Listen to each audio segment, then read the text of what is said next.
fifth presenter and last is Dr. Hillel Newman from the Department of Jewish History.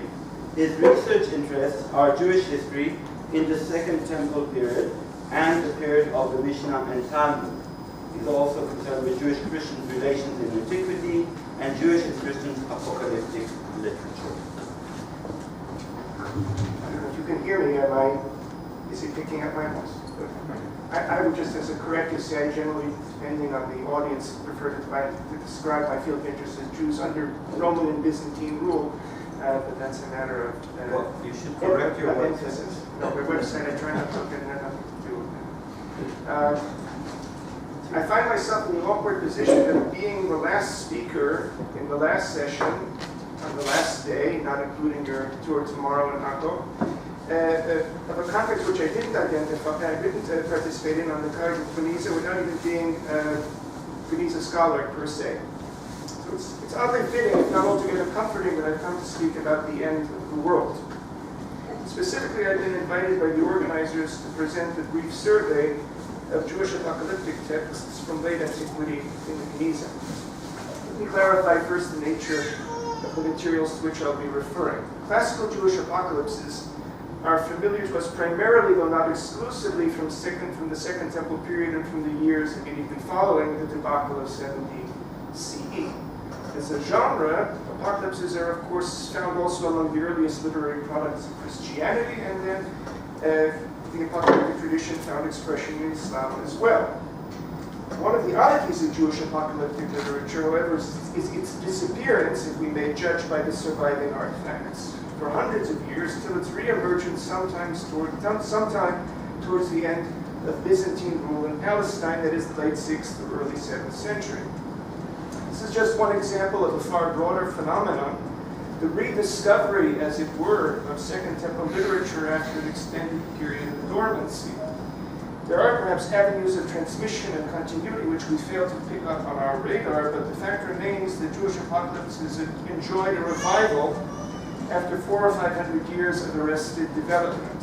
My own interest in these materials focuses in particular on Sefer Zerubbabel, the most important of these texts. Martha Himmelfarb has recently published a book on Sefer Zerubbabel. I differ with her on several fundamental issues, but that's not the subject of my talk today. I'm currently working on a critical edition of Sefer Zerubbabel, which will include a commentary, and towards that end, the Genizah materials are of considerable importance. I'll also sketch out for you a picture of the remains which we do or don't find in the Genizah from other apocalyptic works, such as Sefer Eliyahu, several visionary texts attributed to Shimon ben Yochai, and selected Piyutim.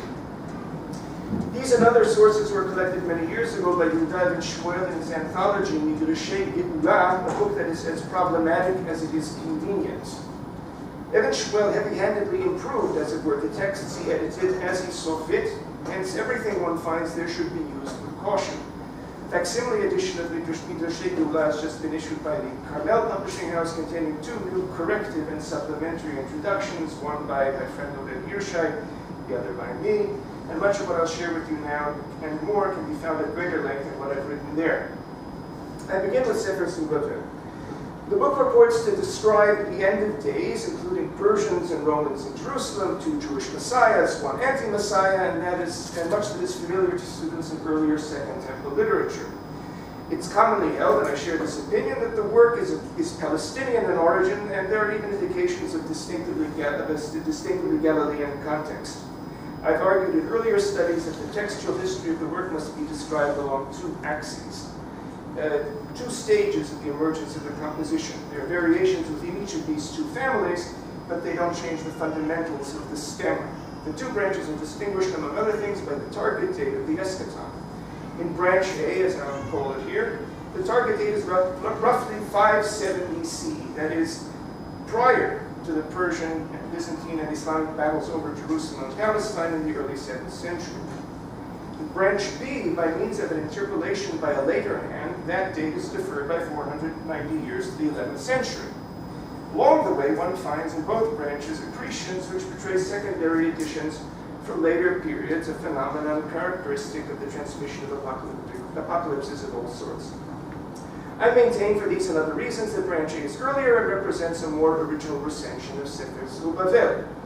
Branch A is found in the Antiquity Princeps of 1519 from Constantinople. It's found in the manuscript in the collection of the Jewish Theological Seminary in New York. Branch B is attested in 8 more or less complete manuscripts, most famously in the monumental copy of the Sefer HaZichronot of Yerachmiel in Oxford. When we turn to the Genizah, however, we find that the statistics are reversed. In the Eastern tradition of the Genizah, branch A, that which I've contended is the earlier recension, prevails. To date, I know 7 fragments from 6 separate manuscripts, one being an excerpt, not a fragment of a complete copy.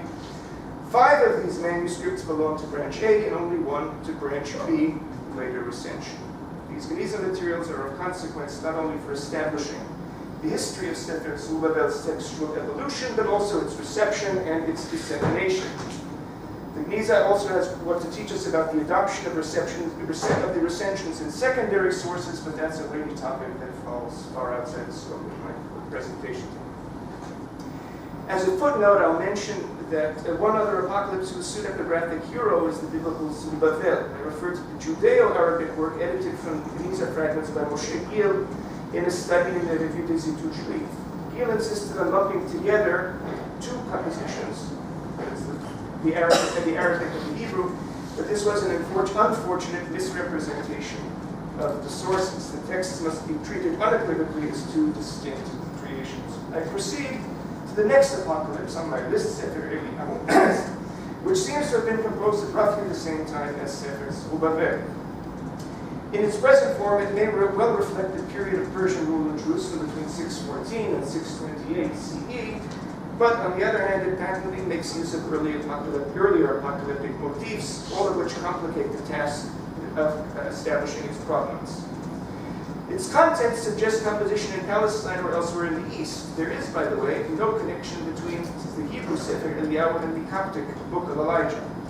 The witnesses to Sefer Eliyahu are strikingly scanty. We have the Editio Princeps of 1555 from Ferrara and the Munich manuscript published by Wittenbezer. Eben Shmuel also published a second recension of the work from a single Yemenite manuscript which has since vanished. This is all we have. Turning to the Genizah, I'm reminded of Sherlock Holmes' curious incident of the dog in the nighttime.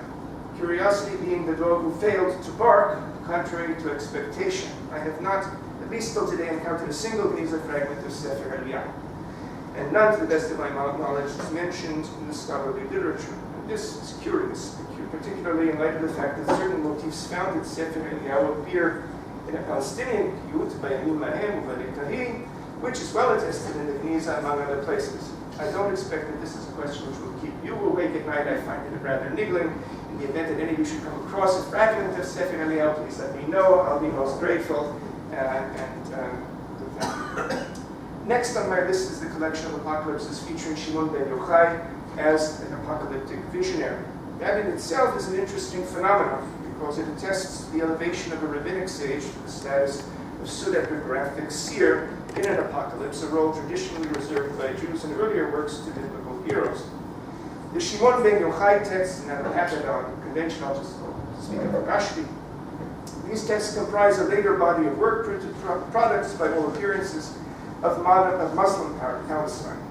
Of particular importance are those texts known conventionally, though inaccurately, as Mistavot Rashbi, Secrets of Rabbi Shimon ben Yochai, Tfilat Rashbi, that we also possess in a single manuscript, Atidot Rashbi.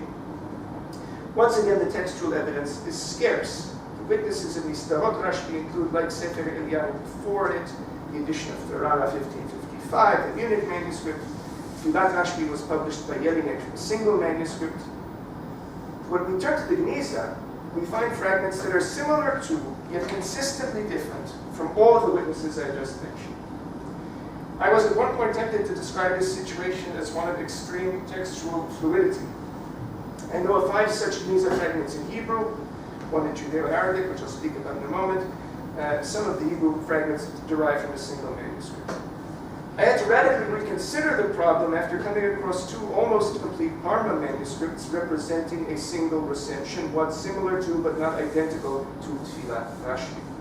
Comparison with the Genizah fragments revealed that all of them, without exception, fit the Parma recension like a glove. once again, the Genizah compels us to reconsider and remap the evolution, reception, and dissemination of works which we cavalierly assumed we possessed in their most pristine forms. I was also, by the way, able to identify a Judeo-Arabic from the Genizah as a translation of this same previously unrecognized recension, and I would not be at all surprised if there are other such fragments out there waiting to be identified. My own knowledge of Arabic, however, is too feeble for me to take that upon myself, and I, again, if one of you comes across such materials, please let me know. The final category of material that I'll mention only in passing it very briefly is liturgical poetry, that is piyut. Among the piyutim of the 9th of Av are several poems of messianic consolation that are rich in motifs found especially in the two earliest works I mentioned, that is Sefer Zerubbabel and Sefer Eliyahu. Two of these poems, Oto Hayom, which has been edited by Yosef Yalom, and by Amin Mahen and by Itali, are found among the liturgical materials of the Genizah, but are also listed outside of the Genizah. Third, Ha'edlik Or Chayat Ya'ar was discovered by Ezra Fleischer in the Genizah and is unattested anywhere else. Fleischer's discovery generated great excitement, as he saw in it the linchpin for establishing the date of Elazar ben Abi Kalir, arguably the greatest of all Haitanim. There is much of which I disagree in Fleischer's paper, and I've written about it elsewhere, but that does not detract from the importance of his discovery. Needless to say, this hasn't been an exhaustive survey, and many texts from late antiquity remain in need of systematic reevaluation and remapping in light of the Genizah and other manuscript sources. And if experience shows anything, that is, if we take another look, we re-examine these texts in Genizah and outside of Genizah, we'll find that we have to reconstruct the received wisdom of the handbooks and introductions that we have in our possession at the moment. I would say particularly put emphasis at this point on the Otot HaMashiach text, the signs of the Messiah, some of which have yet to be published, and I barely mentioned the Judeo-Arabic sources. But even if the world hasn't come to an end yet, my presentation has.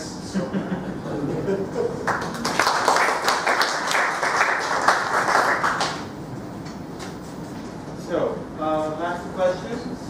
Yes. Do you have any idea, any suggestions as to whether this material was a continuation of material that had existed earlier, going back to the Second Temple period, or do you regard it as more innovative at that time, or do we not have enough information to decide? That's the million-dollar question. I used to be more agnostic about that. I'm increasingly inclined to look for subterranean paths of transmission between Second Temple Judaism and the later reemergence of these texts, in addition to and besides whatever's absorbed from Christian neighbors who are bearers of this same literary tradition. But the fact that there are at least 2 or 3 Talmudic texts which are read easily as reflections of and maybe polemics against some of the motifs which we find later full-blown in Sefer Zerubbabel suggests to me, at least contingently, that there are other materials out there which simply we don't have the means to identify their existence except indirectly, and that Sefer Zerubbabel certainly doesn't emerge out of ex nihilo, regardless of whether it's late 6th century when I put it or in the early 7th century when others dated. Thank you. Sure. It might be that the specific example of apocalyptic literature should be looked at from a much wider perspective of the Genizah as a source for fossils. I began thinking about it in your lecture about the gender, those 12 bright instructions to the young bride, which is actually the Genizah has something that is different from what is later on become very, very popular across the Arab Muslim world. And there was a conference on the Arabic literary Genizah in Princeton just a month ago, where similar phenomena was demonstrated in relation to some folkloristic, again, popular in the Muslim world text, that the first attestation is in a very strange, different recension than what became later on canonized or popular from the 14th or 13th or 12th century in the Muslim world come from the Genizah. So I don't know yet what to do with this like wide range observation, but it might be that it just should be put as part of a much wider phenomenon related to the nature of the Genizah as a kind of unique archives that gave us fossils for many, many texts. The canonization and stabilization happened 200, 300 more hundreds of years later. Intuitively, what you say makes perfect sense. Of course, it still leaves open the question of those earlier undocumented stages of transmission, composition and transmission, but those we try to deduce indirectly from the literary products which we receive. Okay, תודה רבה.